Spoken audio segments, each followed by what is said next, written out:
Sorry for the slight delay. And good afternoon. Today's session deals with international publishing. Our speaker is Mr. Kenneth Hurst, President of Prentice Hall International. Mr. Hurst is in charge of overseas operations for Prentice Hall, which includes subsidiary companies and branch offices throughout the world. Under his leadership, Prentice Hall has been awarded the Presidential E Award and the E Star for significant contributions toward efforts to increase U.S. exports.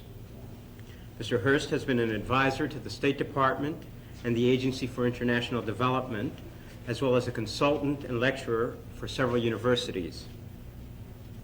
Mr. Hurst has been honored with the Notable Americans Award for his efforts toward increased international understanding. He has co-authored 2 books on international publishing and has contributed articles to various professional journals. He is listed in Who's Who in America and Who's Who in the World, as well as the Directory of Distinguished Americans. Please welcome Mr. Hurst.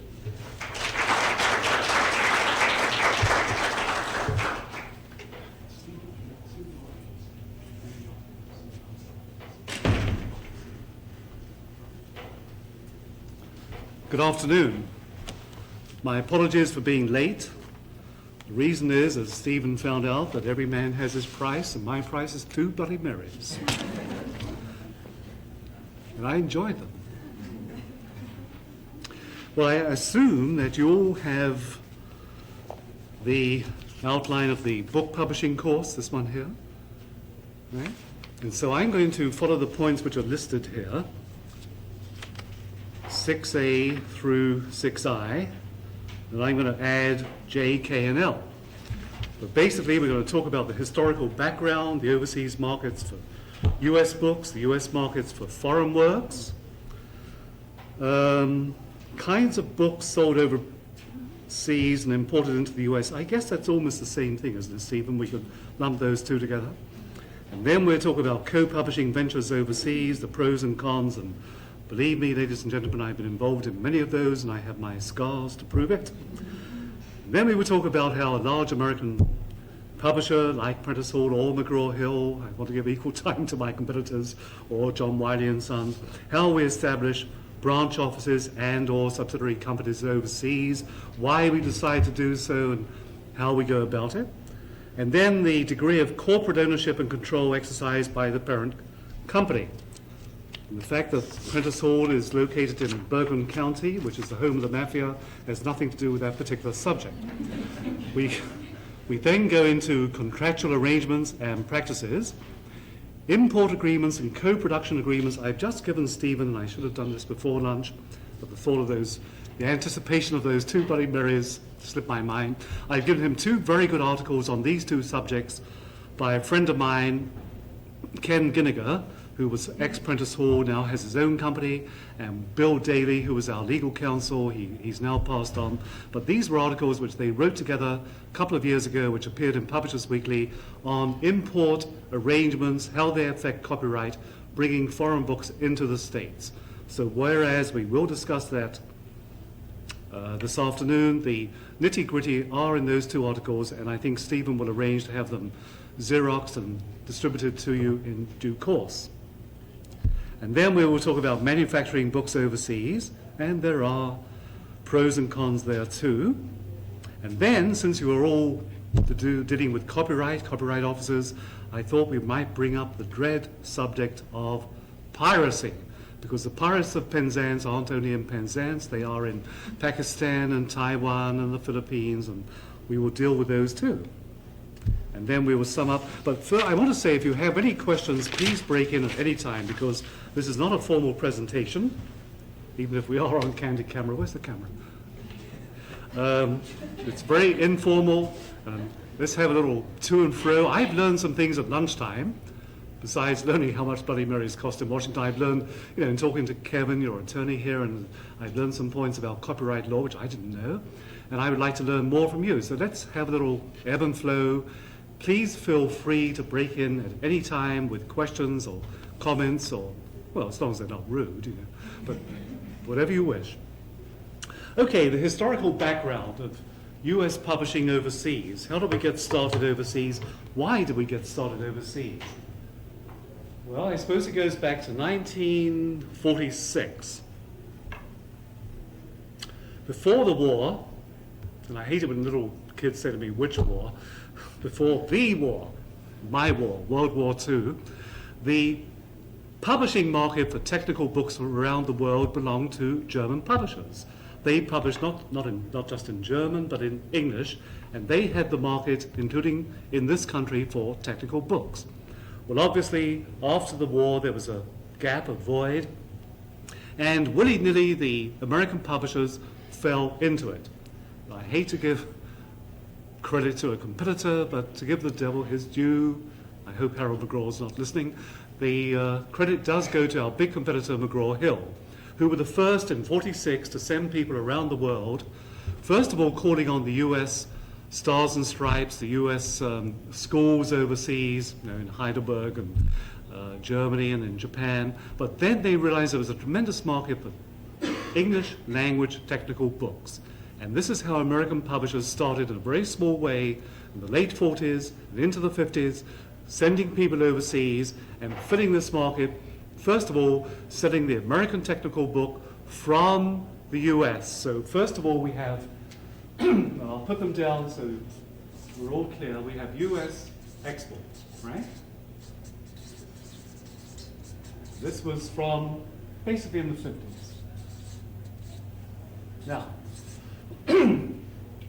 we publishers found that there was a big world out there, and that there was a tremendous demand for knowledge, and that particularly with the decolonization of the former subject colonies, and I'm not talking about the Boston Tea Party now, I'm talking about the colonies in Africa and Asia, these countries then decided that their people needed a tremendous investment in education. That if they were going to catch up with the West, if they were going to enjoy the standard of living which we enjoy in the West, they knew their people would have to be educated. So the second budget in their national budgets was for education. Can anybody guess what the first budget was for, the first item? Oh, come on, you all been having Bloody Marys too?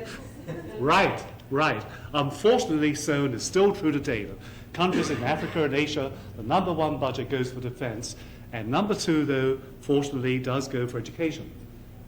So books were in demand. Now, we're talking mainly about American publishers this afternoon, and in what was then called the British Empire, now the British Commonwealth, and incidentally, I can say this because I'm a renegade Englishman.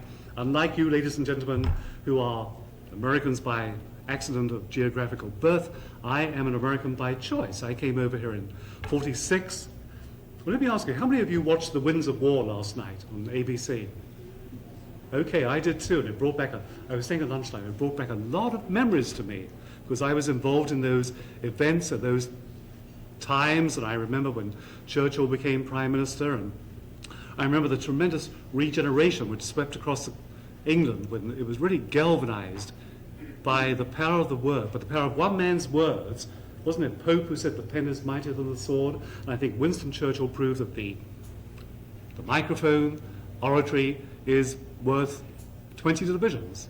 Anyway, I'm digressing they say you have a habit of doing this as you get older. Anyway, after the war, I decided I had spent 6 years in the war and I wanted to get ahead. I was an ambitious young man. I wanted to be ahead of my peers. I thought I would come to America. We heard so much about America and Europe. And I would learn these American business techniques. And I would go back after a year and be ahead of my peers. Well, I came, I saw, and I was conquered. And I stayed. But I stayed because I love this country. And I still have the vision of what it stood for in the early days when it was first founded. And I still think, and I've traveled, believe me, I've traveled all over the world.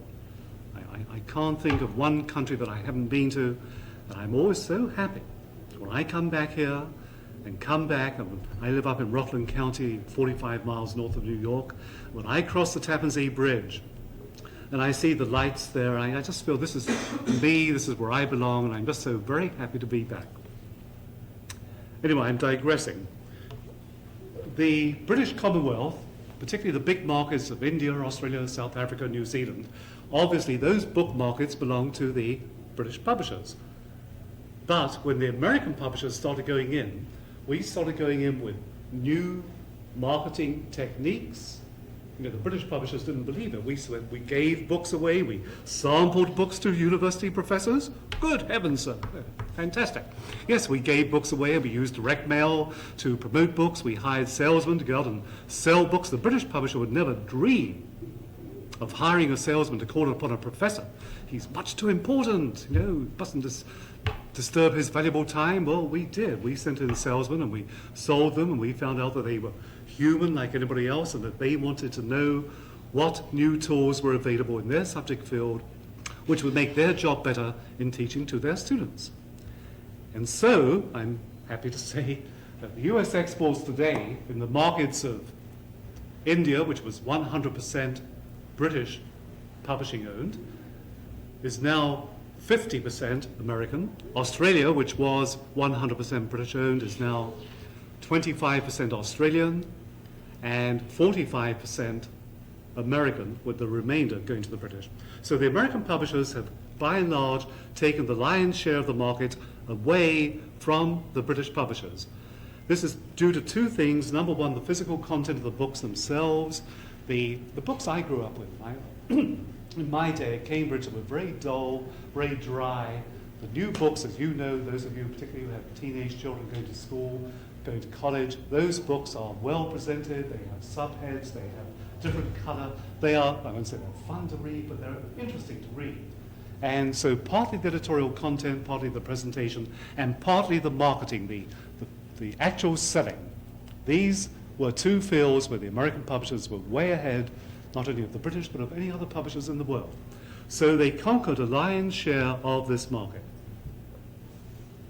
Now, what happened? We found that this was all very well for the European markets, which were well-to-do, which were developed, but we found in the Oriental markets, in Asia, East Asia, Southeast Asia, in Africa, that although the libraries would buy the American books, they were much too high priced for students.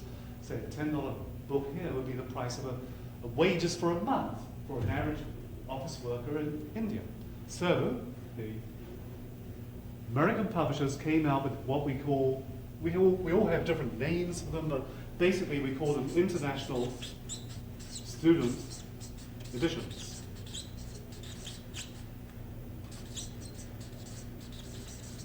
At Prentice Hall we call them FIPPIs, Prentice Hall International Paperback Editions, FIPPIs.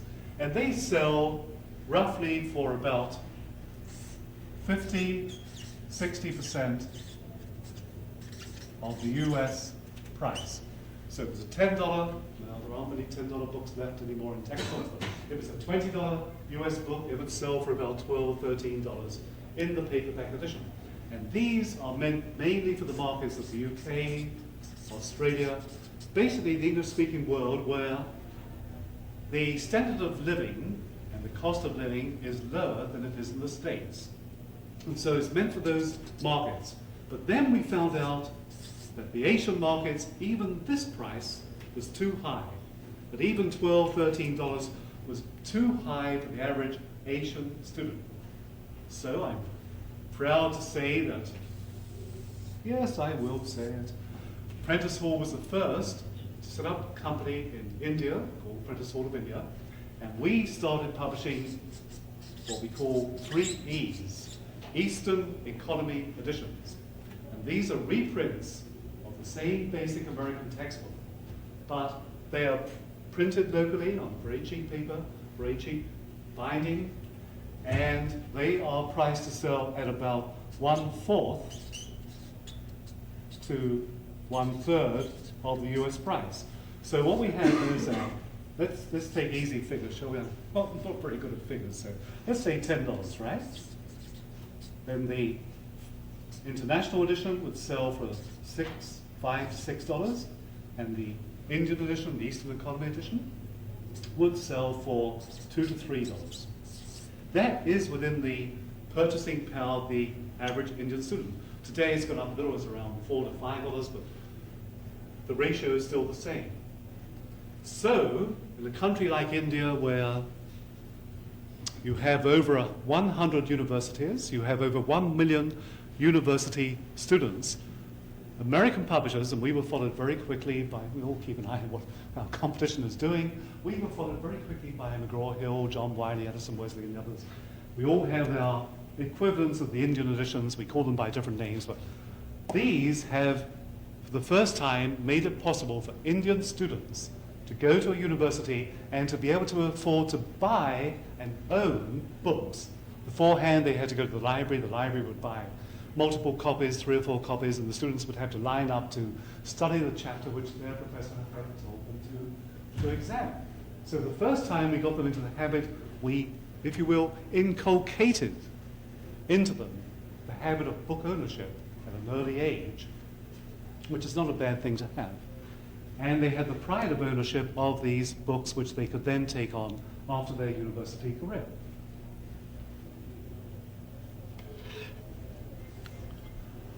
I might say that these two steps here are something which, and I guess I'm the only one in the private sector here, is that right? Gosh, I feel like a lion in a den of daggers. But I feel, as a private commercial businessman, this is something which we can be very proud of. And again, something which the only country in the world I know which is capable of doing this is the United States, where, and President Reagan appears to be very keen on this, having the private sector play its role. Well, President Reagan, I not only voted for you, but we have played our role. We have done this when he was still the host on General Electric. Yes, sir? Was there a domestic publishing industry in, say, India, and why did they not feel that need? Right. So, very good question. There is a domestic publishing industry in India.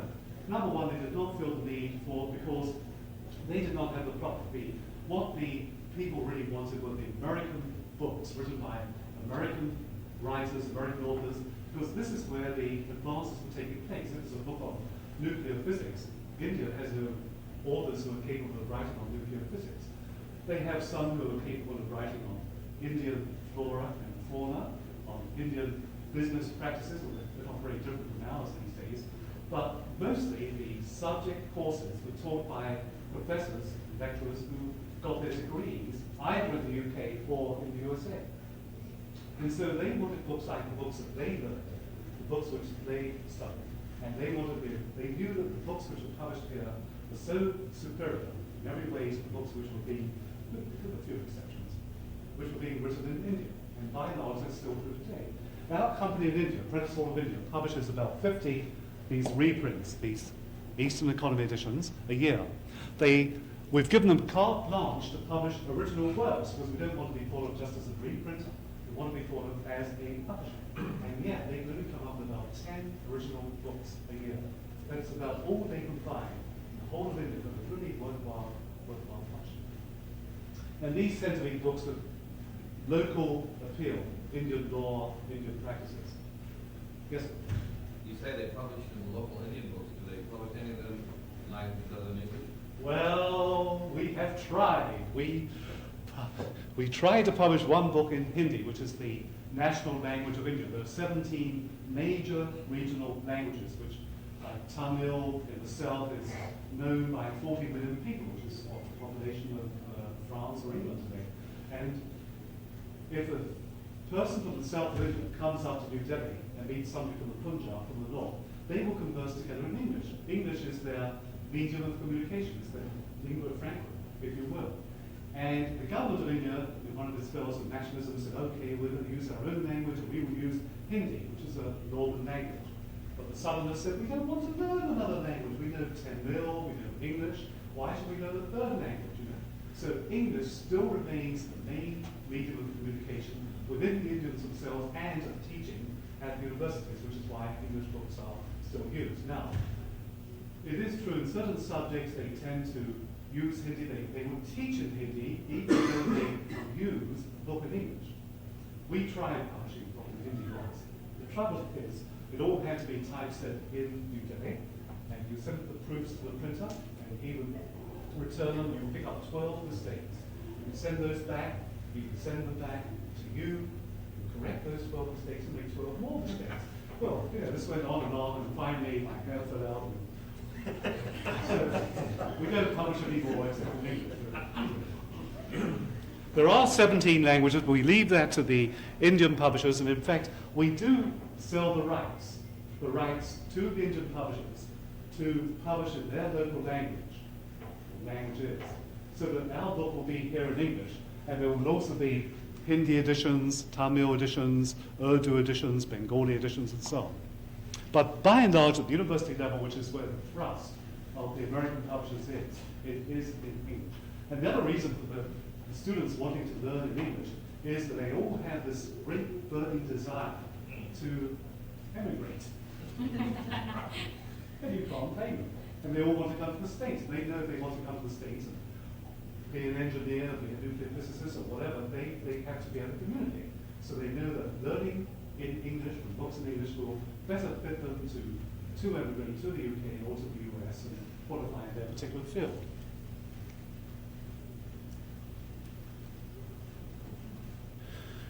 Okay, the next logical step, and I wish I could say that, I really wish I could say that this was some sort of a master plan, that we had worked this out like the German general staff, Einstein, but no, it really was a process of evolution. It just developed from one thing to another. In effect, we were answering the needs of the marketplace, and this, incidentally, is the secret of successful publishing. You don't just publish a book from your ivory tower in New York and hope that people are going to want it or to like it. You go out in the marketplace and you research and find out what they want. In educational publishing, you count the number of students' legs, divide by 2, multiply by pi r squared.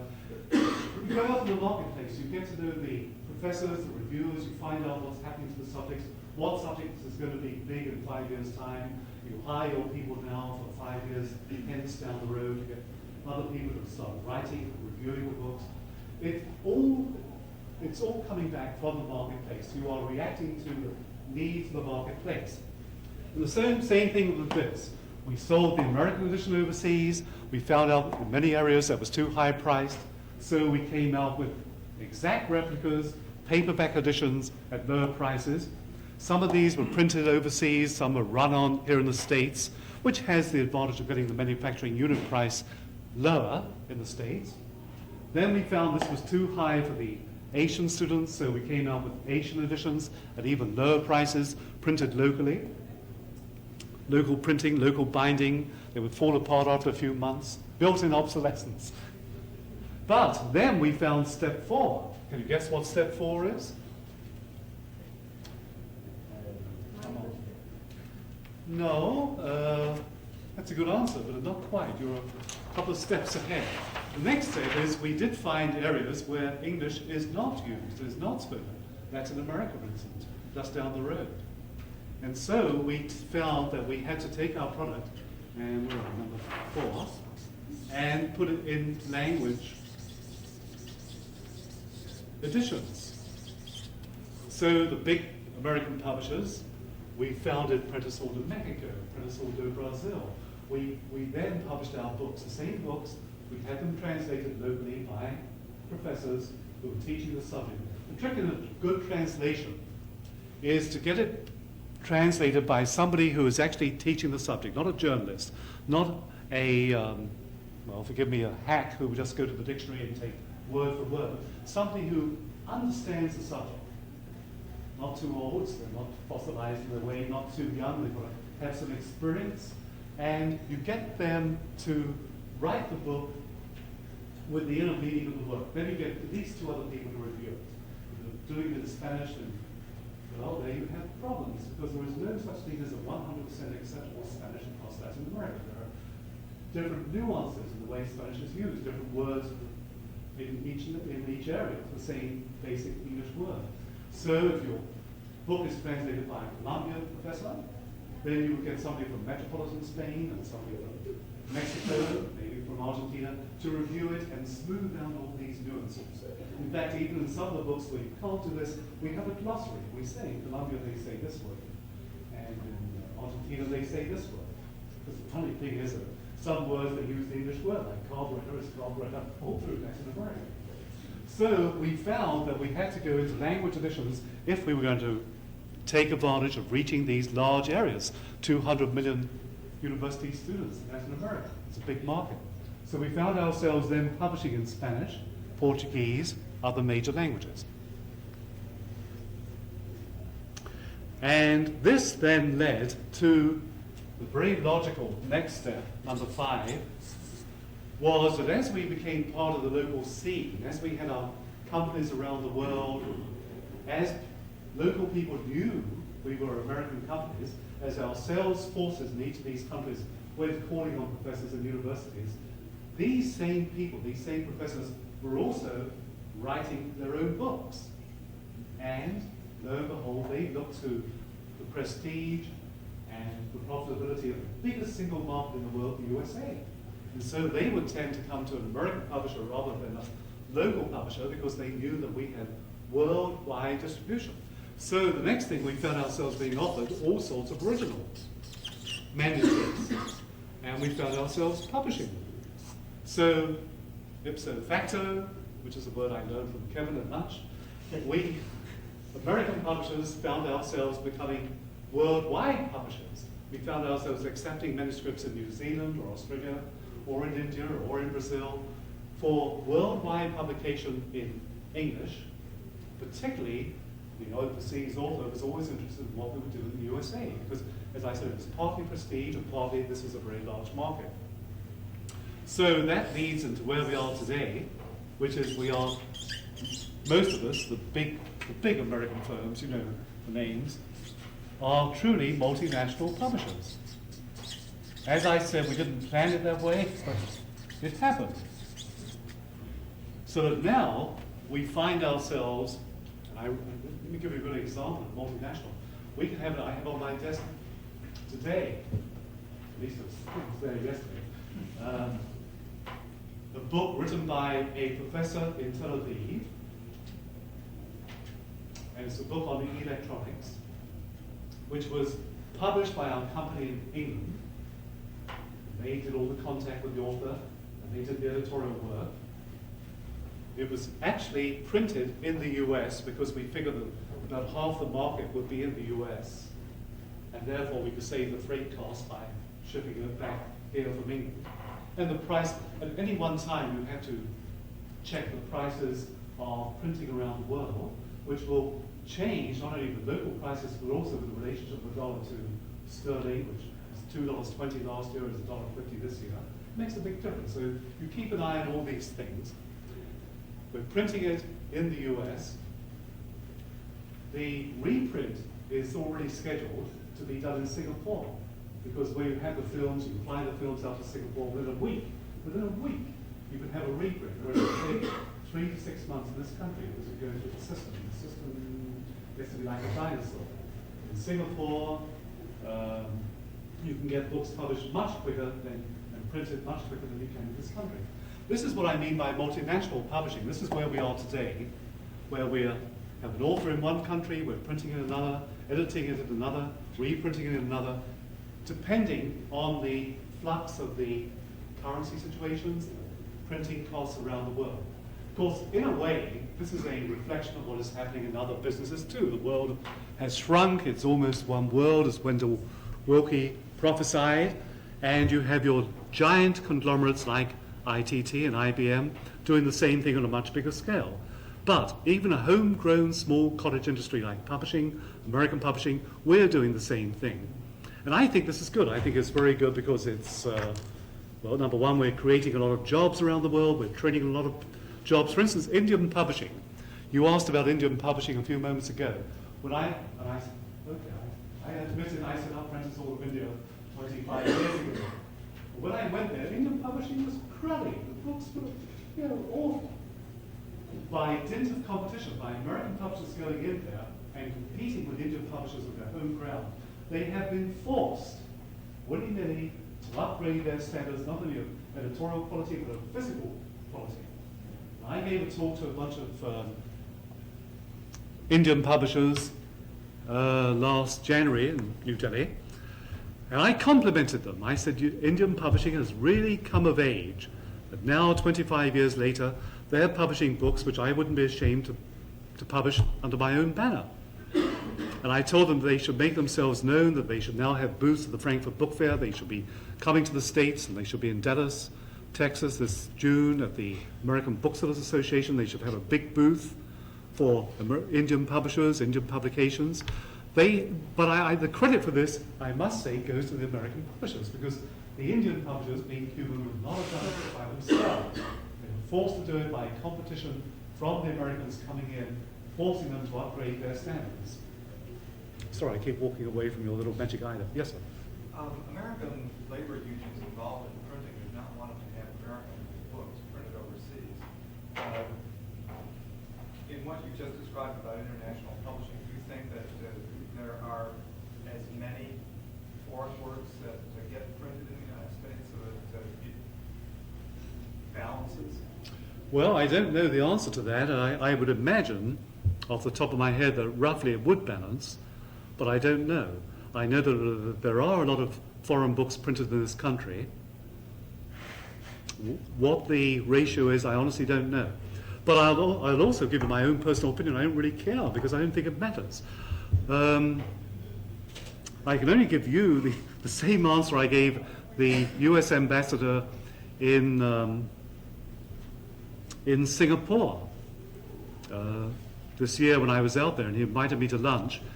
And at the time I was chairman of the international division of the AAP, the Association of American Publishers. And he said, why are you, putting on these seminars around the world for publishers in other countries? Aren't you training them to compete with us, the American publishers? I said, yes, of course. I said, so what? I said, either you believe in free trade or you don't. Either you believe in what America was built on, which is free trade, and you don't worry about the competition, or you don't. I know there's a tremendous wave of protectionism in this country now to keep the Japanese cars out, to keep this. Personally, I say no. I say let the race be to the swift. I think it's, in the long run, the consumer will benefit. They will buy better cars at lower prices, and it will force our own industries, Detroit in this instance, to compete, and the same way we did with the Indian publishers, to come out with lighter cars, better cars at less prices. They wouldn't do it on their own. They would only do it through competition. And I say, let the race be to the swift. That's my personal viewpoint. Nothing official. In planning where and making a decision of where to print a book, would you say, or would it be fair to say that the existence of the somewhat ambiguous manufacturing clause in the present law is not really a factor? Well, if I'm not being quoted, I'm... Can you turn that off for 5 minutes? Well, don't worry. Number one, there were ways of getting around it, let me say this, because it came down to the definition of what is manufacturing. A number of publishers, who shall be nameless, would have the typesetting done overseas, in Japan, let's say, for a long period. And then, from Japan, the typesetter would send back by ML, first class, registered mail, reproduction proofs of the typesetting. Then the American publisher would take those to a local American printer and have the book printed. What is the definition of manufacturing? An American printer would probably claim, and has and does, that the typesetting is part of the manufacturing process. The publisher would go out and get some good lawyers who would say that, no, it wasn't. Yes. But we're splitting hairs, I agree.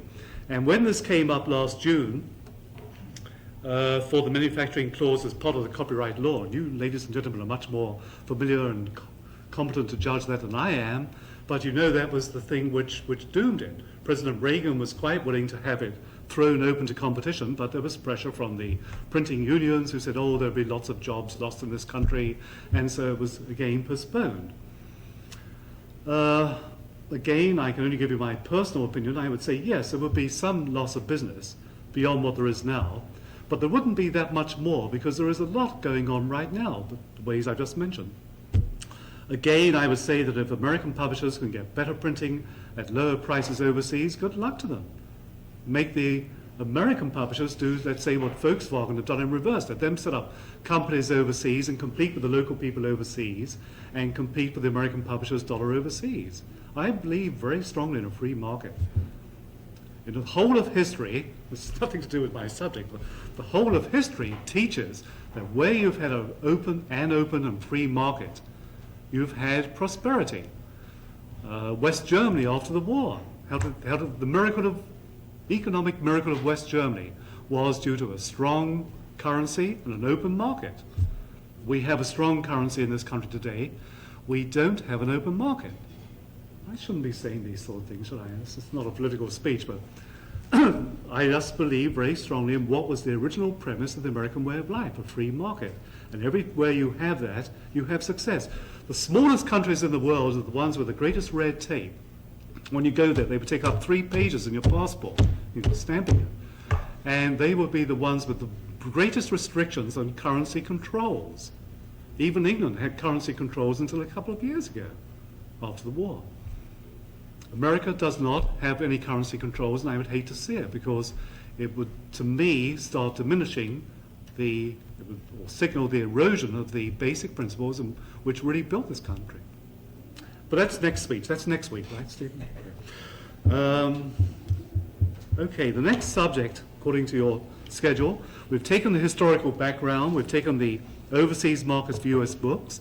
The biggest markets, of course, are obviously those markets which share the English language in common. The biggest market would be the UK, then Australia, and then South Africa, India. Japan is a very good market, partly because they're very much Americanized. It's a very big market for technical books, high-level books, medical books. Not so much as it used to be, because the Japanese now are coming along, as in so many other fields, they're writing books themselves, and they've got a strong publishing industry. The Philippines is a very good market for medical books, for nursing books. If you saw the way they drive there, you'd understand why. Okay, now the next two C and D are lumped together, if I may, Stephen. US markets for foreign works, the kinds of books sold abroad and imported into the US. In other words, books published either by American publishers or by non-American publishers and brought into this country. Well, by non-American publishers, you get big, expensive art books. You see those coming into this country. They have a small market, but those are brought in because many times it's too expensive. It would not be practical for an American publisher to offer to buy the rights and reprint them over here. The market would be too small. We're talking about maybe 500, less than 1,000 copies. And today in publishing, you really have to publish, well, a bare minimum, 3,000 copies. Normally 5,000 copies just to make it practical on a feasible basis. Then you get certain subjects. You see, you can appreciate that we can publish a book here in English and sell it in many, many countries around the world. But if you were a Romanian publisher and you published a book in Romanian, you wouldn't expect to sell too many copies here in the States, right? You sell a few maybe, but not too many. And so the market for foreign language books is very small in this country. It's a very limited spectrum. The market for English language books published by foreign publishers is bigger. And now the German publishers, the Dutch publishers, that they feel in many cases at a technical, medical, scientific, professional level that they feel that their own market is too small and they want to publish for a world market. So you get Elsevier and North Holland, Springer Verlag in Germany, Oldenburg in Germany, publishing in English for a worldwide market. And this would have a bigger market because it is directly competing with the American publishers. And it is directly competing for a share of the local market here. And to some extent, they're being successful. Not overly, because it's one thing to publish a book, it's quite another thing to successfully market and distribute that book. And distribution is a big problem with book publishing. It's something which we really still haven't solved among ourselves, even in our own country. So the poor foreign publisher with very limited representation here has many more problems than we do. As for the American publishers, and this is very interesting, this is where the wheel has come full circle. For instance, I mentioned before, we published this book on my desk in England, but half the market is for the US. And we find our publishing program in England falls into two parts. One, that which is geared for the local market entirely, basically for the British and to some extent the European and the British Commonwealth market. The other half of it is really a multinational market, books in computer science, and we're publishing 80 of those alone in England this year because it's the hot subject, microcomputers and personal computers. This is the buzzword, the fad word this year. And every publisher has them coming out of his ears. We're competing with ourselves now, publishing. But we find that half of those will be sold in this country, the US. So we tend to print most of them in this country. And since you are copyright officers, we discussed at lunchtime, what is the effect of the copyright notice in something like this? Here you have a book which originates in the UK, is published in the UK, goes on record in the UK with its copies to the British Museum, British Library and so on, and is registered there under UCC and the copyright conventions. And then, well, in this case, Prentice Hall UK will sell, say, 1,000 copies or 2,000 copies or 3,000 copies to Prentice Hall USA. And we have them, we either print them here or bring them from the UK. Well, we do. We actually put them in, most of them fall into our college division. They go into the hopper just as though they're a brand new book from the start. They go through the whole system. And two copies come down to the Library of Congress with a form, which I used to think was $6 in my day, and I'm told last time it was $10. And they are re-registered in this country under copyright convention. But we do that because we have a machinery for doing that. It is as easy to do it as it is not. But I venture to bet that the smaller publisher, or more likely the smaller distributor, who imports books from a UK publisher, either does not know about that requirement or doesn't want to be bothered to do it. And I really suspect that very few are doing it. So you can rush out after the meeting and arrest them.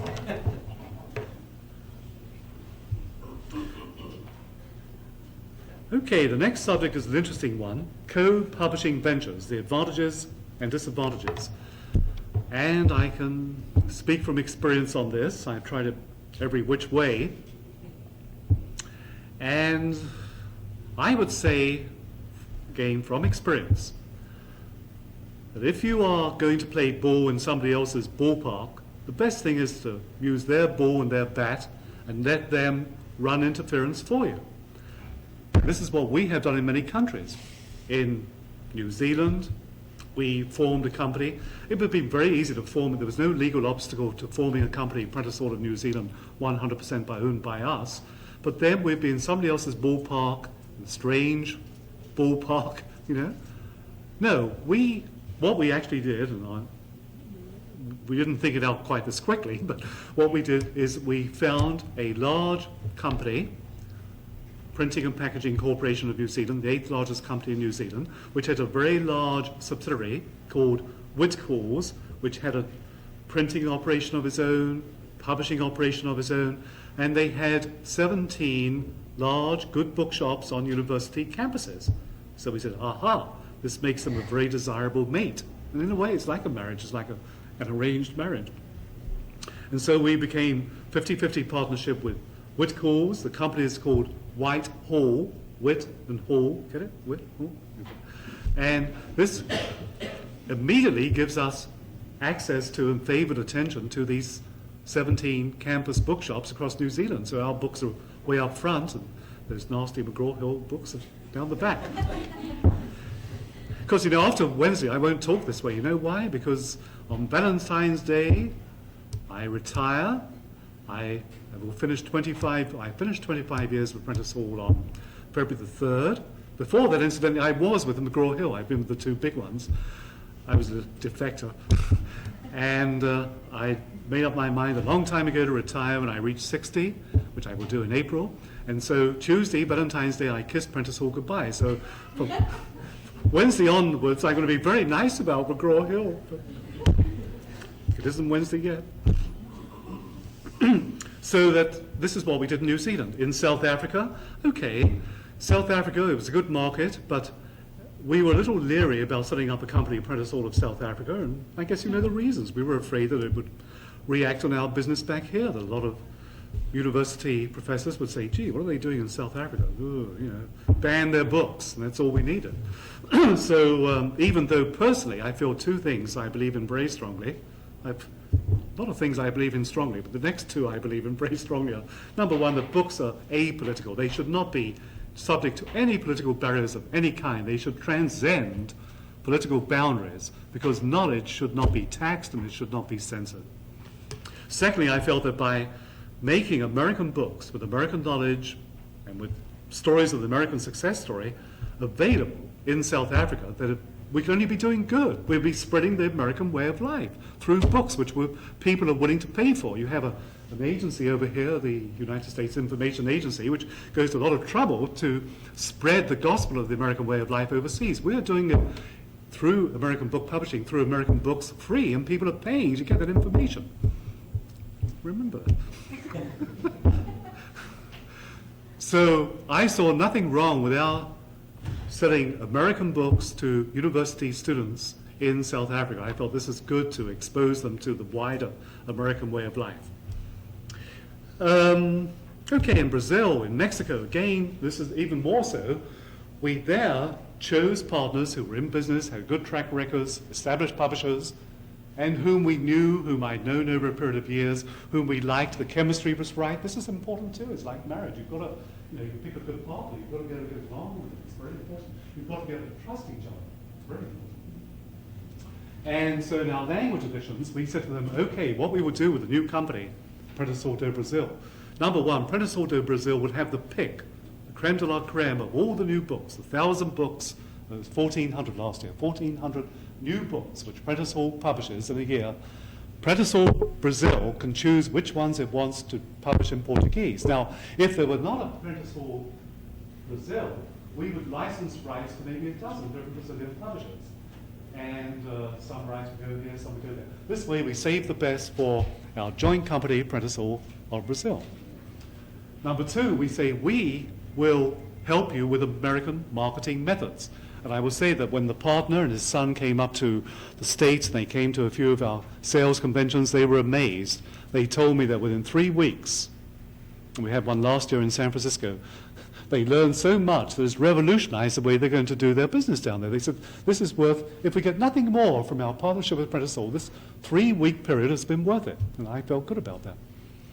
But in return, they take care of the local translations. They know they have translators, reviewers, professors who would do that part of it. They are already in publishing, so they're already doing manufacturing, book production, so they can put our books in there. We don't have to go down there and spend all the time which professors are the good ones, the best ones to translate this particular book.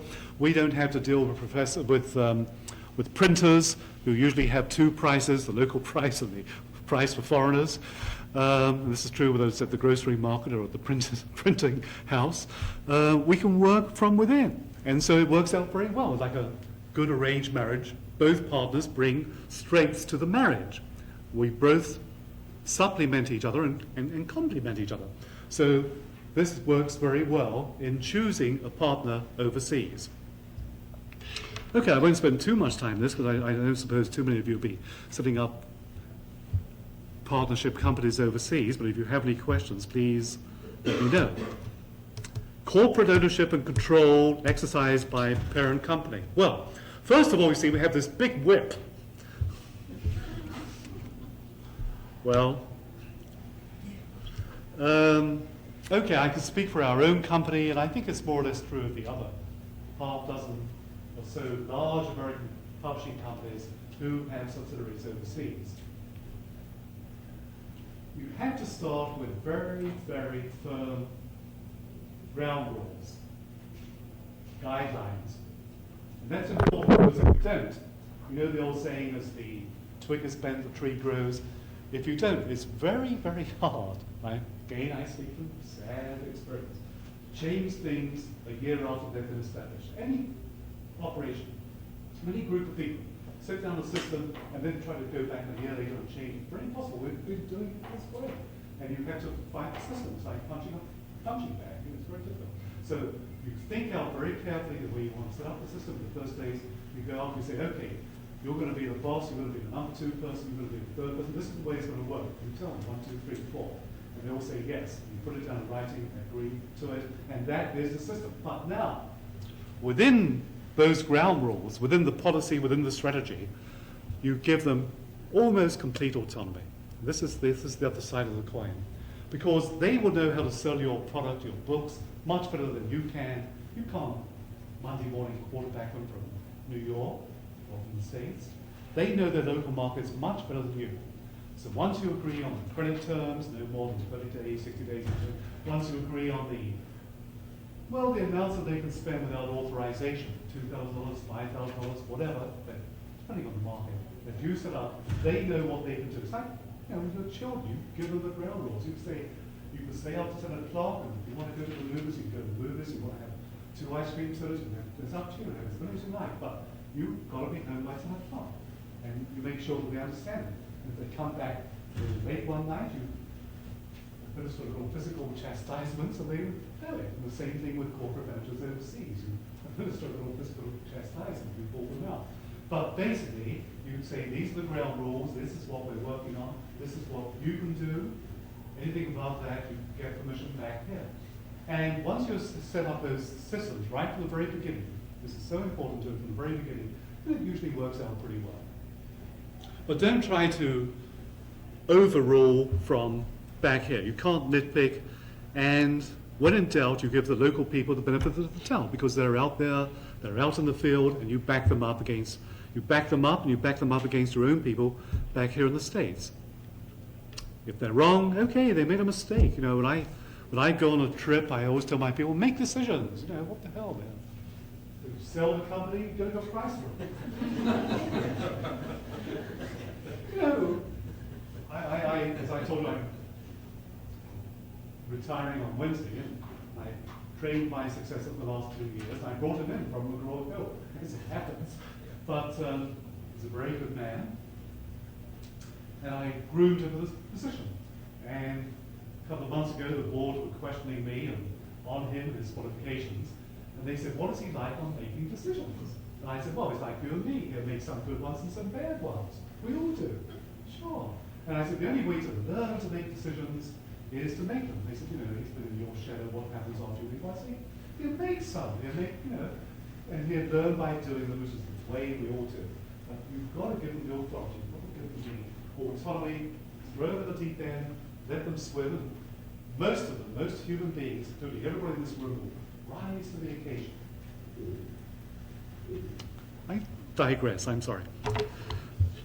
Okay, where are we? A, B, C, D, F, G, H. Contractual arrangements and practices. Well, as I said, we've got articles here on import agreements and co-production agreements, which Stephen promises you will all receive in due course. I don't know when due course is, but you will receive. Guide to co-production and import practices between American publishers and their foreign publishers. Here we have international co-production, editorial problems, language problems, format problems, sales problems, and some solutions. So this will tell you all you were afraid to ask about import and co-production patterns. The third item under H, we have translation rights. Okay. I think I need a new clean sheet of paper for this. Translation rights is a very hairy area, and I think number one, the first most important thing to you as copyright officers is to know that I guess I should ask, have you seen this sort of a basic translation rights agreement between American publishers and overseas publishers? I just wonder if I just may possibly happen. Map of Washington. Here we are. This, I can tell you, is the refined, distilled wisdom of about 20 lawyers over our legal department over the years, and 3 or 4 of the others of us. And it's been refined and polished and edited and so on. I don't think there's any secret. I'll be glad to add this to the pile if you would like to put us at this, Stephen, and give it to the participants here. And I can assure you this is a very good agreement. It's a fair agreement, but a tight and tough agreement. The key thing in here, the first key thing, is that we only grant certain rights, and we spell out it clearly what they are. We grant the exclusive right in that particular language. Now, notice I say language, not country. Because if you're granting Spanish rights, you don't grant them to Argentina or Colombia, because you could, but then what would happen? Well, it wouldn't be very practical, because you'd have an Argentine edition here at one price, you'd have a Colombian edition here at another one price. The lower price one will soon be infringing the other's market, and you'll be getting high-rate phone calls from the other publisher, so it's not worth it. So you have basically you sell rights by the language. You sell Spanish language rights, French rights, which go to metropolitan France, and French Canada. Then you specify, after the language, you specify what kind. We say in volume kind, not paperback kind. Just something, the book kind, no subsidiary rights, just the book itself. You give the exclusive right to print and publish the work, you give the title of the author, the edition. Why do we give that? Just by the edition? Well, as you know, I hope you know, the legal definition of a new edition is if 20% of the material is new material, then it is a new edition. Right? Right. Okay. So we sell by the edition, because the new edition may be changed completely, or we may feel that this foreign publisher didn't do a very good job of marketing the book.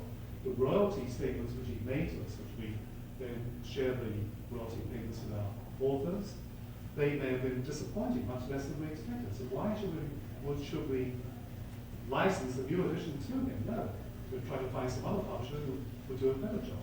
So we license by the edition, which gives us a protection, gives us a hedge that if he doesn't do a good job, then we reserve the right to take back the rights and give them to somebody else. In fact, we spell it out now. We say the rights granted in this agreement apply to the edition of the work herein considered, it's legalese, and do not apply to any succeeding or revised edition. The publisher, that's the foreign publisher, we is the proprietor, the other is the proprietee. The other is the publisher, we are the proprietor.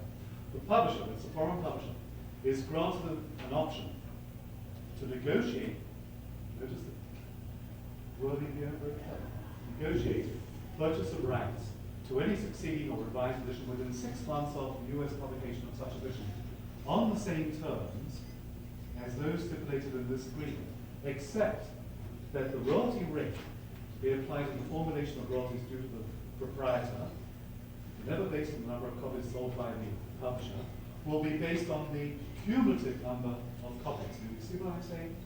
In other words, if, as in many cases, you have a sliding scale of royalties, and you say 7.5% for the first 3,000 copies sold, 10% for the next 5,000, 15% thereafter, and let's say he's sold sufficient copies that he's up to the 15% rate, and you do license it for the next edition, you don't want him to go right down to the bottom of the snake's meadow and start right up again at 7.5%. No, we're saying you keep on the 15% rate cumulatively.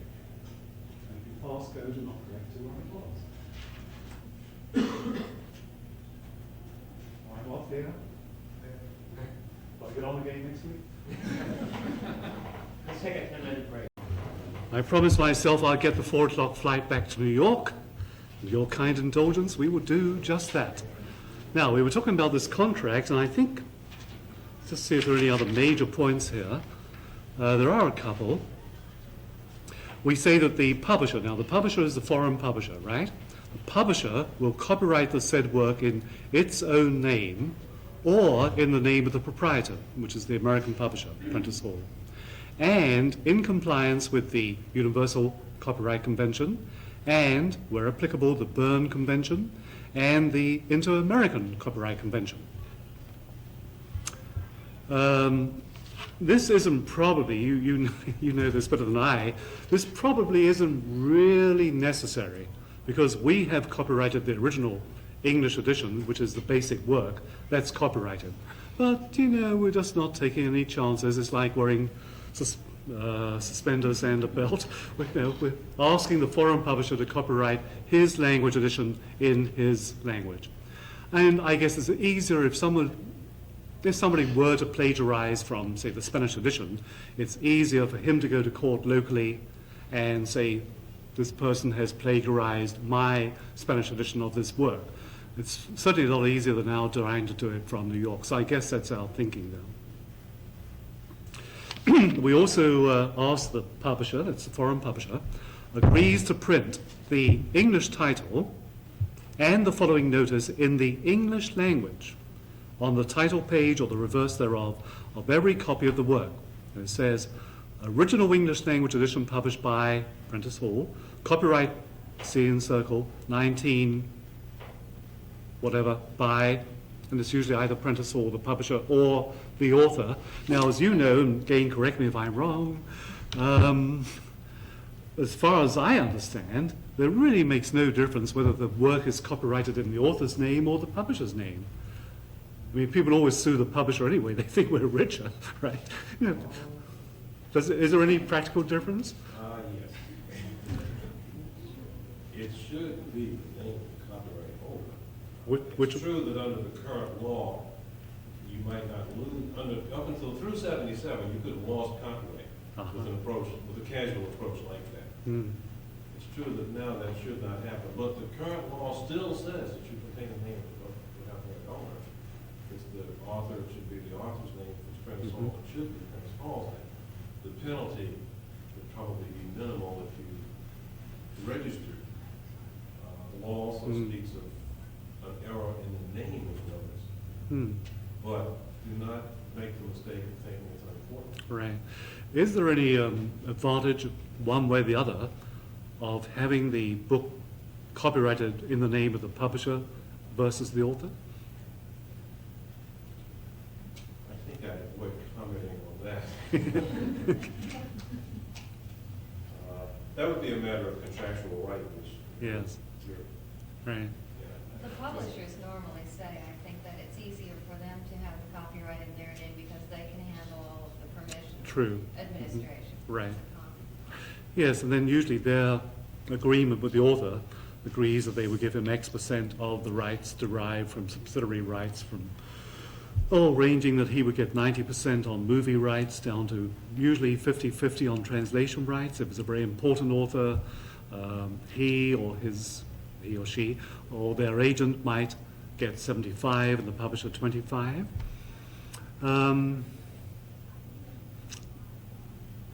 Obviously, that's part of the negotiations of the contract. I will say this, over the past 25 or 30 years since I've been in publishing, the publisher's share has shrunk. I hope it's just a coincidence. I've had nothing to do with it personally, but it has shrunk. Partly, I think this is due to agents doing a better job from their point of view on behalf of their client, the author. Basically, I tend to think that whoever does the work of negotiating the rights should get a fair share. If the publisher does that, then he's entitled to a share for his doing that work. If the author wants to reserve those rights to himself, and they have the perfect right to do so, then he should be willing to employ agents himself to handle the foreign rights. Okay, we do say the next clause does say that the publisher, the foreign publisher, undertakes that the name of the author, and then we put in the name of the author, shall appear in due prominence on the title page and on the binding of every copy produced and all advertisements issued. So we're trying to look after the rights and the moral rights as well as the legal rights of the author. Okay, boom, boom, boom, boom, boom. We also say that if the translation of the said work goes out of print or off the market, and if the publisher fails to republish a printing within 6 months thereafter, giving notice in writing to the proprietor, or should the publisher be declared bankrupt or insane, all that, the rights revert to the original proprietor, which is fair. We also, and this is within the last decade that we've put this in, and it's still subject to negotiation. Sometimes we have to take it out.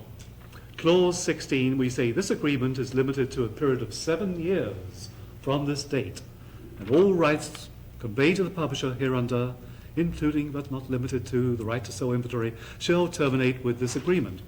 Now, the reason for this is the same as I mentioned before. If we feel that the foreign publisher is not doing an adequate job of marketing, promoting, and selling the book, we feel we've got to have some recourse to get the work to revert to us, both for our sake and also our obligation to our author. Now, we tell the foreign publisher that, look, if you're doing a good job, we won't be tempted to want to bring it back or give it to anybody else. We'll be very happy with the sales you're making, with the royalties you're submitting. We'll be delighted, and you can keep on doing them. But just in case you're not, we will want to have the right to be able to terminate this agreement. Sometimes they accept it, sometimes they don't. And we end up by saying this agreement shall be construed and interpreted according to the laws of the state of New Jersey in the United States of America, as if executed and fully performed in that state. I don't know what that means, but if you want to know, you can see Kevin afterwards. So, shall I give this to you, Stephen? You're perfectly, in my full permission, you have full rights of reproduction. I have a question. Yes, certainly. When a publisher undertakes to distribute a foreign work in this country, do they generally draw up an exclusive distribution agreement? Is that common practice? Well, you either have an overall agreement as the official, which is more common, to be the officially appointed distributor for the foreign publisher for this particular geographical area of his list. Or you could have it on single copies, but 99% it's a distributor agreement. It's not on a per copy or per title basis. You are the official distributor for Joe Blow Publisher in England, and you're the official distributor for the USA. Does official always mean exclusive? Yes, yes. I suppose there are occasions where one would undertake a non-exclusive. I can't think of our ever agreeing to do so, because you would have no protection. You could spend a lot of money on promoting the book or books, the list to the foreign publisher, and then half the sales could go to somebody else. So you wouldn't want to do that unless you knew that you had the protection of exclusivity. How much business does an exclusive distributor in the United States normally do for a foreign publisher? Do they simply accept money and funnel it to the foreign publisher, or are they empowered normally to sign contracts for the publisher to do any of their business in the United States? Well, they would not be, I don't think they would want to, be allowed to sign contracts on behalf of the foreign publisher, but they do have the full responsibility and the full right to promote in any way they wish those books. In other words, they are the foreign publisher's official representative. Their job is to bring in the quantity of books of each title which they feel they can sell in the US, stock them in their warehouses, and then promote them and arrange for their distribution through the American book trade. And it's to their advantage to do a good job, otherwise they're not going to make any money out of it. They either buy the books on a principal-to-principal, and educational books are usually 50%, and trade, general books are usually 65% discount from the original list price, and then they tend to mark up about 10-15% to cover the transatlantic freight costs and handling costs, freight forwarders costs, bringing them into the country. And then they would market them, and a good distributor would market them as though they were his own publications, as though they were his own babies that he had published himself. A good distributor will do that. But he would certainly not want to or be empowered to sign any agreements which would bind the other publisher. He could only sign agreements for himself and his business, which would include the distributing of the foreign line. What about the problem that we have here in the library about works which are published in two countries, not necessarily by the same publisher and not necessarily simultaneously? What do publishers think of these kinds of arrangements? Is this what we were talking about last time when I said that let me stop and think. No, that was something different. Okay.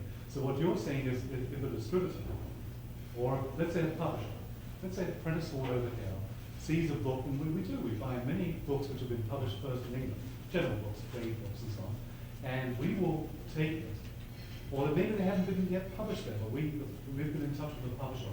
He's been in touch with us saying, publish this book, would you like to have the North American rights? We say, fine, we take 3,000 copies. He will print them there. He will print the title page and the binding, the imprint, and the half title page with our name on it. But if you look carefully on the half title page and the verso page, it will say printed in the United Kingdom, and often it says first published by the name of the British publisher. This happens a lot with our books. So your question is, what if the British publisher gets his copyright under UCC and Berne, sends his copies to the British Museum? Does the American publisher have to copyright it here? My answer, and I stand to be corrected by Kevin, Jean, and Stephen, is yes, he would. We would. We would do it. But again, we've got the machinery for doing it, and it's very easy for us to do it. Whether every publisher would do it, I don't know. I wonder whether some of them would. But they should, right? Well, they should register. They would register on the basis of the edition first published in England in that case. But they would send 2 copies down to the Library of Congress here. One. 1. Okay. Unless they were to deposit them. If they were to deposit, then it would be 2. Uh-huh, okay. But for registration, just 1. My understanding of registration, here again, I'll turn the microphone on. I want to learn too, is that the only practical advantage to the publisher of registration, apart from not having you lovely ladies and gentlemen of the Library of Congress chasing him wherever he goes, is not from a copyright point of view, but to protect him in case the publisher wants to take legal action against somebody in a federal court. Therefore, it has to have been registered in the US. Is that right? Okay. Actually, I suppose what I would look at is more a problem for book exporters than it is for publishers. Because in our business in purchasing books from Great Britain, for instance, we find that a great many of them have been or will be published in the United States. And so our volume of purchases from Great Britain seems to decline year after year. Or if we end up buying the book anyway, we end up with duplicate copies when the American edition comes in. Yes, I was going to say that. There must be a large amount of duplication. And many times the book which you pick up, say from a British publisher, might have originally been published in the States. And it's the reverse of what we just said. The British publisher would have bought the rights, usually the British Empire, they still call it British Empire rights, from the American publisher. And indeed, they may have changed the name, which they can do by agreement. When I mentioned the British Empire just now, I suppose you all are aware that in the British Publishers Association, they run a much tighter ship than the AAP. The AAP here, we are a loose bunch of entrepreneurs, and it's hard to get us to sit down with each other, let alone to agree on anything together. But the British Publishers Association, like most European trade associations, is much, much tighter ship. And they have a book of rules and regulations for their members. And rule number 19 or whatever says that whenever they buy rights from an American publisher, they should always insist on getting the whole of the, quote, British Empire, unquote, rights. Now, people say, well, there is no British Empire. Right.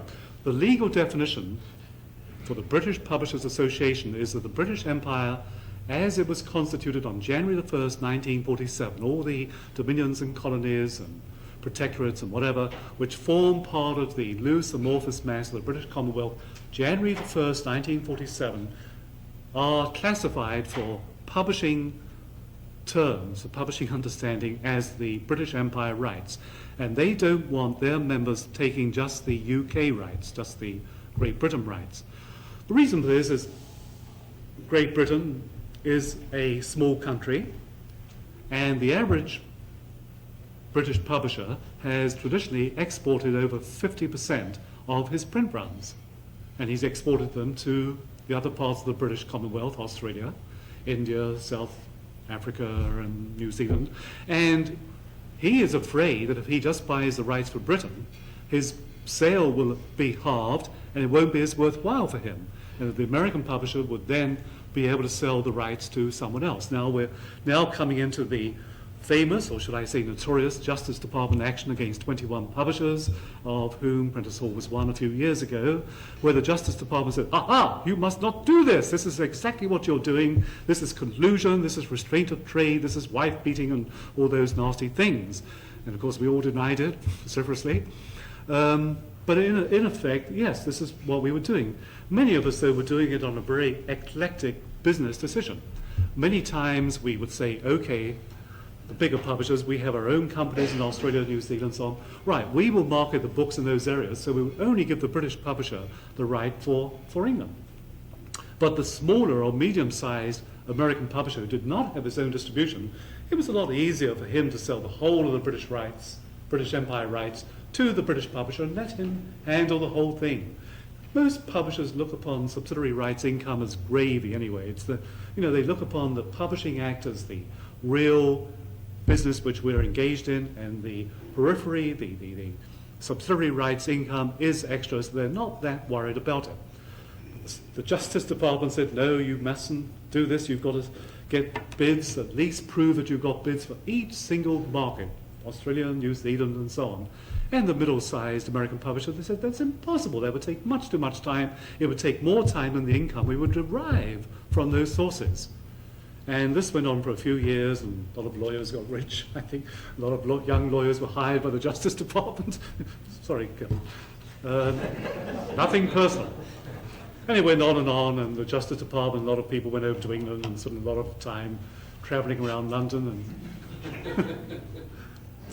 But it was an impossible situation, and I think the Justice Department finally realized this, and what happened is we resolved it by the 21 publishers signing a decree, a document, in which we agreed not to do that which we said we'd not been doing anyway. Both sides retired from the field with honour. But I mention this because the British Publishers Association still has this rule in their books, and it's in their handbook for their publishers. And if one of their publishers were just to take the UK rights, they could be expelled from the British Publishers Association. I don't know of any cases that have happened that way, but they could be. Do those rights include Canada? No, I will say this. The British do show a certain degree of admirable common sense about Canada. That they agree that the American publishers can service Canada much better than they can. And of course, the American publisher thinks of Canada as being the 53rd state. Most of them, we started off having salesmen go from the States up to Canada, and so we regard that really as another state like Oklahoma. The Canadians don't appreciate this, of course, but okay, any more questions on that before we move on? So I want to move on to something which, well, okay, there are two things. Before I do, I should cover 6I, which says manufacturing books overseas, advantages and disadvantages, and there are. There are advantages and disadvantages. The obvious advantage usually is price in certain parts of the world, not always, because with a strong dollar now, yes, the other currencies become weaker and therefore more attractive, but this can change from year to year, and you can't say black is black or white is white. Nothing is forever. Nothing is engraven in stone. So you have to, number one, check the currency conversions, and number two, check the rates which you are being offered by various printing companies around the world. Now, having said that, obviously if price is a factor, you're going to be tempted to print overseas. The first problem you have is you're running foul of the manufacturing clause in the Copyright Act, which you're all familiar with and which we discussed earlier this afternoon. But there are ways of getting around that, as I admitted, but I won't admit to if you press me. But what are some of the disadvantages? Let's say, of all things being equal, if American publishers can legally print anywhere they want in the world, what are some of the reasons which prevent more of them from doing more of it? Well, number one is the time factor. If you're printing educational books or any kind of a book with a time schedule, it's horrendous to try to print overseas, because with the best will in the world and with the promises from the overseas printer, you're going to be up against a very tight deadline, and the chances are they're not going to deliver on time as they promised. And whereas here you can run down to well, anywhere in the States practically, and see the printer and sit with them and hold their hand and stroke them and get the stuff done overnight. One way or the other, you can usually get it. But when you're dealing in a foreign language and by telephone and telex, it's hopeless. And I had a full head of hair before we started testing this out, believe me.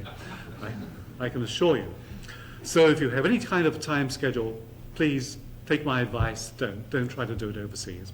Now, if you don't have a time schedule, if time is not so much of a problem, yes, okay, but then your next problem is the complications of dealing with people in a different country, different understandings, different mores, different language. One thing can mean one thing to you and a completely different thing to them. Plus, you have to run the risk, and this is not true, of course, in all countries or with all printers, of their morals being a slightly different scale than we may subscribe to back here in the States. And you would never know if they added another 3,000 copies or 300 copies on their print run and they were siphoned off into the local black market and showed up. And this has happened too. This has happened to us. I hate to admit it, but it has. So rule number one is make sure whom you're dealing with, check their track record, ask which other American companies they're printed for, check those companies, try to check them out as much as you can. Check them out through the local embassies, consulates, the commercial attaches. This is what they're there for. This is why we pay taxes to pay their salaries. So, and I have found, incidentally, I will say, if there are any commercial attaches within hearing of my voice, I will say they have been very helpful. And we recommend our people around the world to use them and not to be backward in asking for their help. So check the printer out, number one. Check the country out and make sure they do belong to a copyright convention. Singapore, for instance, which does very good printing now, because it's all new machinery, does not belong to a copyright convention. So if you're dealing with a reputable company, one of the big companies, federal publications, who do the Straits Times newspapers, okay. But if you're dealing with a small fellow who offers you a low price in a back alley, well, buyer beware, caveat emptor. You pay your money and you take your chances. So and usually in life there is no free lunch unless you're giving a speech to the copyright officer. You get what you pay for. So if you get a special low price, it's like the guy who's offering to change your transmission, your muffler, at half the price of Midas. Well, you watch out, right? The same thing with printing overseas. So the advantage could be price if you're dealing with a reputable company, and there are some. And the disadvantage could be time and could be that you could get taken. Now, I'd like to move on to something which is not on your program, which I've scribbled in here, J, piracy, because you are involved with copyright, and I can assure you, ladies and gentlemen, there is a tremendous threat to the very existence of copyright around the world today.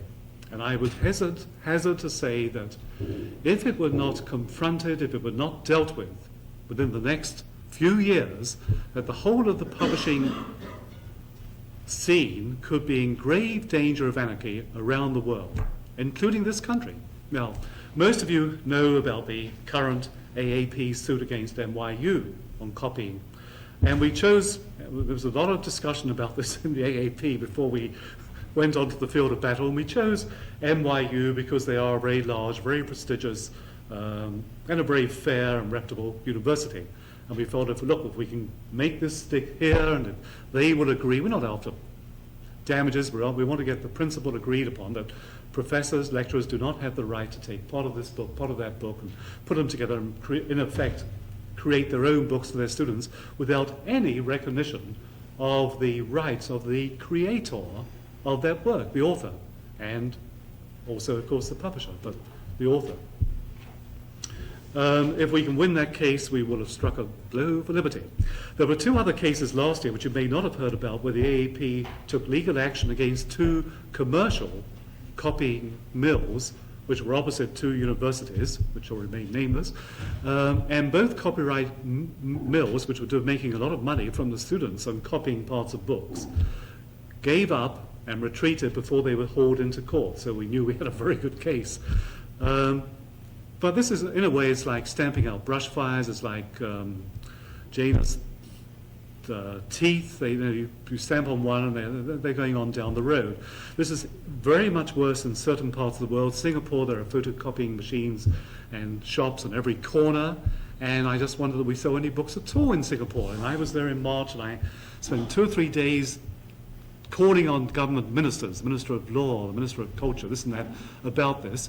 And I will say they gave me some good points from their viewpoint why they couldn't be bothered to join the Copyright Union. They said, Mr. Hurst, we're a very small country. Singapore's smaller than the size of New York City.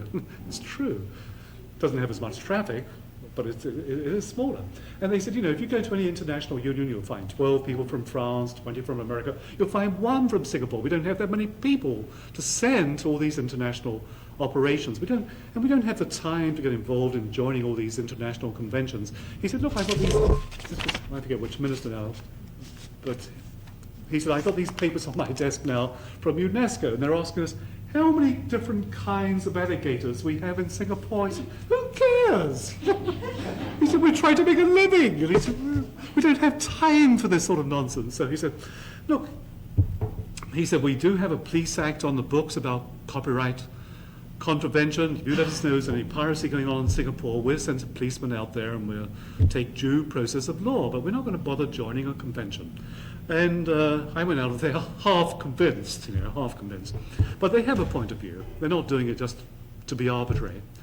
Other countries, Taiwan, you remember Taiwan started way back in the late 50s, pirating American books, first with general books and novels, which they still do, and they do in India too, but I can talk more specifically about educational books. And they started pirating these books because they said our students are very poor, they can't afford American prices. Okay, well and good, I can understand that. And after all, American publishers have tried to do something about that by printing 2 different kinds of low-cost editions, the paperback editions and the Asian editions, to make them available to students. So there really is no excuse for students, even in Asia, developing countries, not being able to afford the book, because we have made it available. Private enterprise has made it available at a price they can afford. But even accepting that argument, that rationale, this does not excuse Taiwan publishers exporting those books. And they were exporting them in sacks of rice over to Hong Kong. And there's no excuse for that, even if they say, okay, Taiwan students are poor, Hong Kong students are not poor. And they started coming back into this country. And some of you remember they started showing up. The classic case was at MIT. And MIT students couldn't afford American prices. Damn right. Well, the American publishing industry, went up to MIT and said to the top faculty there, look, who are writing these textbooks? You are, your colleagues, people like you. And if these pirate editions start coming back in the States, it's going to kill the goose which lays the golden royalties. And MIT saw the point, they expelled the students and stopped them. And then we talked to the customs officers, US customs officers, and they have been very good, very cooperative in stopping these pirate editions coming back into the States. You can never stop the odd student who brings back 1 or 2, and we're not worried about that. We are worried about the cartons of 200 or 300 copies coming back. And the US customs officers have been very good on that, until recently, until they told me about a year ago that this apparently was no longer a civic offence, it was a criminal offence, and therefore would I could please go away and speak to the Justice Department. Then we started all over again at square one. Problems. But Taiwan, we managed to, here again, I think is a good example where the private industry and government worked hand in hand. We went to Washington and we went to the State Department, and through them we got introductions to the ambassador in Taiwan, and through him to the Taiwanese government, and put pressure on them. And at that time, before they were kicked out of the United Nations, we had a lot more clout than we do now. And we said, this is not cricket, it's not kosher, it's not copacetti, and pressure was brought on them. And we then offered, the private publishers offered to give them those rights for Taiwan alone at very nominal fees, $50 for a printing of 300 or 400 copies, provided they signed a contract, a real pucker, kosher, legal copyright contract. We did this because we wanted, number one, to recognize the existence of copyright and to recognize that you can't just go out and steal, that you have to, that's what it is, you had to sign a contract, even though there were very special low terms. In the copyright, we said that number 2, they would not export, and number 3, if they came across anybody else who was exporting, that they would take due legal action against them in court. And they agreed. We've since got the rights up to $100, $200, and this has worked out very well because they can afford this. And they're paying it, they're recognizing copyright, they're prosecuting other bad pirates. Everything's relative in Taiwan. they're prosecuting the bad pirates who do steal and export. It's worked out very well, and I think it's been a very good example of cooperation between the government and private sector. There are problems today. The government of the Philippines persuaded President Marcos to sign a law that any foreign book which cost over $3 was too expensive, and therefore any Philippine printer or publisher could bring out their own local edition of it without even bothering to notify the American publisher. Well, what happened is you suddenly had anarchy because you had 12 Philippine printers and publishers all bringing out their own edition of the same book and competing with each other.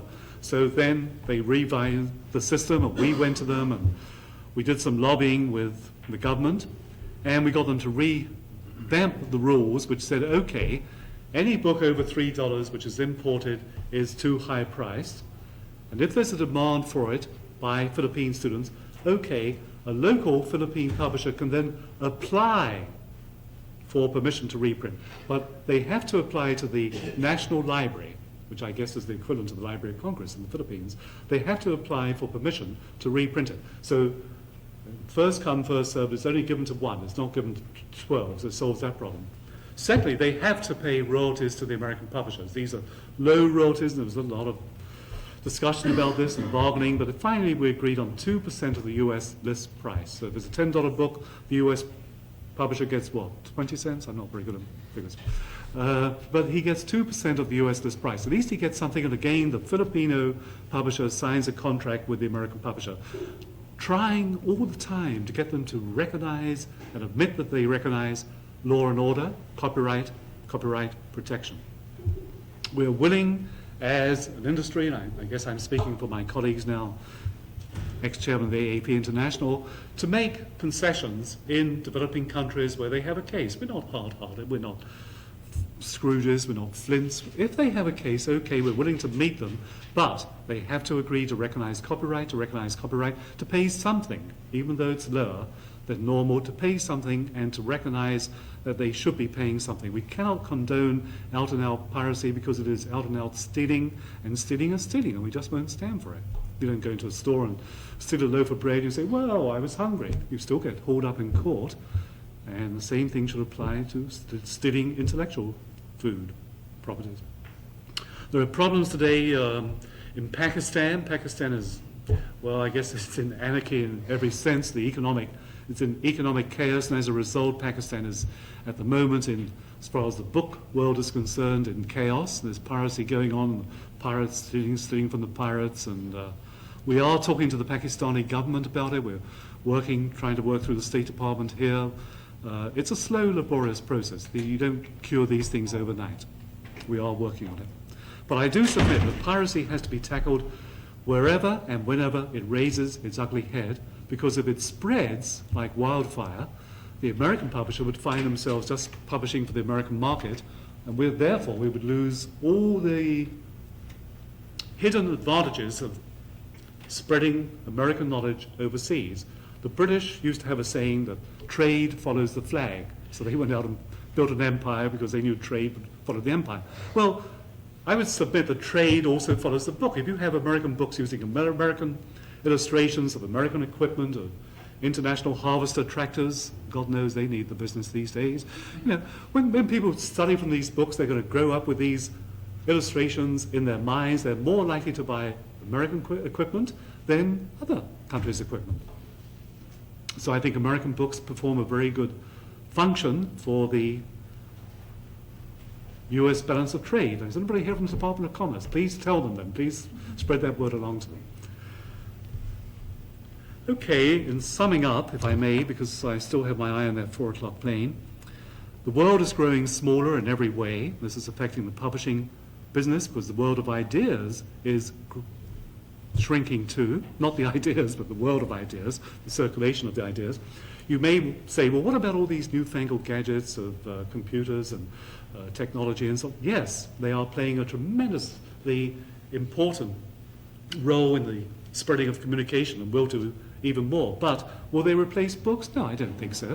You know, when radio was invented, the booksellers said, oh, who's going to read books anymore? People can listen to things for free on the radio. Well, book business didn't go out of business. When television came, they were absolutely sure. They said, who's going to buy books when they can watch movies and watch everything for free on TV? What happened? TV actually helped. It helped stimulate the sale of books. You get an author now on a talk show, and the sales of their book will boomerang. And you try to get your books mentioned on TV. We all know it helps stimulate the sale of books. Even the educational programs in this country, Sunrise Semester, in England, the Open University, have helped stimulate the sale of books. They're using books as adjunct to the audio-visual material. And books are, the sale of those books in connection with those programs are being hypoed. And again, I think there will always be a market for people like you and like me, who like the feel of a book, like the look of a book, like to smell the ink, like to hold it in their hand, to flip the pages back and forth, and to curl up with it on a cold winter's night before the fire with a cup of cocoa. With that warming thought, I'll leave you and head back for New York. Thank you very much.